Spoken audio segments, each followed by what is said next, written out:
Assalamualaikum warahmatullahi wabarakatuh. Hai semuanya, perkenalkan nama saya Kartika Ratang Utami dengan NIM 2285220066, mahasiswa bimbingan dan konseling Universitas Sultan Ageng Tirtayasa. Pada video ini saya akan menjelaskan materi tentang Developmental Theories Ginsberg Career Stage Development untuk memenuhi tugas UAS mata kuliah bimbingan dan konseling karir dengan dosen pengampu Ibu Raudah Jaimah Dalimunte MPD. Yang pertama di sini ada konsep. Teori perkembangan karir Ginsberg merupakan hasil kerjasama suatu tim yang mempelajari tentang pengaruh perkembangan terhadap pemilihan karir. Kelompok ini terdiri dari L. Ginsberg yang seorang ahli ekonomi, S. Ginsberg yang seorang psikiater, X. Axelrod yang seorang sosiolog, dan J. Herma yang merupakan seorang psikolog. Teori Ginsberg dikembangkan pada tahun 1951. Teori Ginsberg mempunyai 3 unsur, yaitu yang pertama ada proses, bahwa pilihan pekerjaan itu adalah suatu proses. Yang kedua ada irreversibilitas, bahwa pilihan pekerjaan itu tidak bisa dirubah atau dibalik. Dan yang ketiga ada kompromi, bahwa pilihan pekerjaan itu kompromi antara faktor-faktor yang bermain, yaitu minat, kemampuan, dan nilai. Pada tahun 1970, teori ini kemudian direvisi. Proses yang semula berakhir pada awal masa dewasa atau akhir masa remaja, kemudian dirumuskan bahwa tidak demikian halnya tetapi berlangsung terus. Dalam teori ini terdapat 3 periode atau tahapan dalam proses pemilihan okupasi, yaitu periode fantasi, tentatif, dan realistik dengan karakteristik sebagai berikut. Yang pertama ada periode fantasi, usia masa kanak-kanak sebelum usia 11 tahun. Karakteristik pada tahap awal ini, orientasi pekerjaan tampak dalam permainan yang murni.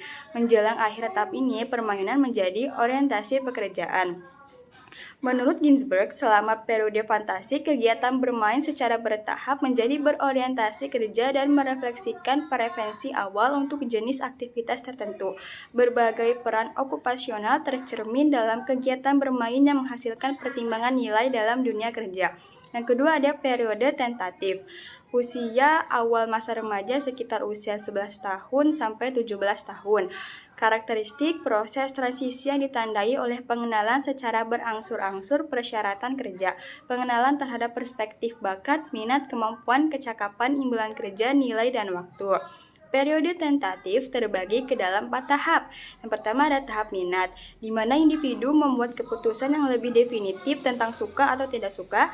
Yang kedua, tahap kapasitas untuk menjadi sadar akan kemampuan sendiri yang terkait dengan aspirasi vokasional. Yang ketiga, tahap nilai, yaitu masa terbentuknya persepsi yang lebih jelas tentang gaya-gaya okupasional. Dan yang keempat yaitu ada tahap transisi, yaitu saat dimana individu menyadari keputusannya tentang pilihan karirnya serta tanggung jawab yang menyertai karir tersebut. Selanjutnya yang ketiga ada periode realistik, usia pertengahan masa remaja sekitar usia 17 tahun sampai awal masa dewasa. Karakteristik pengintegrasian kemampuan dan minat, kelanjutan perkembangan nilai-nilai, spesifikasi pilihan okupasi, dan kristalisasi pola-pola okupasi. Periode realistik terbagi ke dalam 3 tahap. Yang pertama ada tahap eksplorasi yang terpusat pada saat masuk ke perguruan tinggi. Pada tahap ini, individu mempersempit pilihan karir menjadi 2 atau 3 kemungkinan, tetapi pada umumnya masih belum menentu. Yang kedua ada kristalisasi, yaitu ketika komitmen pada satu bidang karir tertentu sudah terbentuk.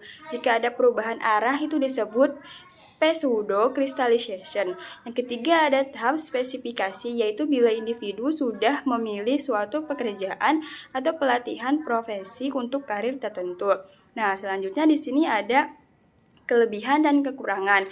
Yang pertama ada kelebihan. Teori perkembangan karir milik kelompok Ginsberg memberikan kesempatan kepada siswa untuk dapat memiliki peningkatan kesadaran karir. Hal ini dapat dibantu dengan adanya karir-karir impian dalam masa fantasi ataupun masa remaja mereka. Salah satu cara yang dapat dilakukan untuk peningkatan kesadaran karir adalah dengan memberikan layanan bimbingan konseling karir dengan menggunakan teknik modeling.